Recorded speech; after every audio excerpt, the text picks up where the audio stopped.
997 বঙ্গাব্দের নিঘাত শেষে একদিন একজন অশ্বারোহী পুরুষ বিষ্ণুপুর হইতে মন্দারণের পথে একাকী গমন করিতেছিলেন। দিনমণি অস্তাচল গমনোদ্যোগী দেখিয়া অশ্বারোহী দ্রুত বেগে অশ্ব সঞ্চালন করিতে লাগিলেন। কেননা সম্মুখে প্রকাণ্ড প্রান্তর।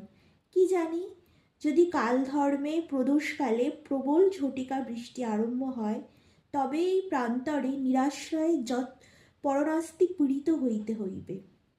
প্রান্তর পার হইতে না হইতেই সূর্যাস্ত হইল।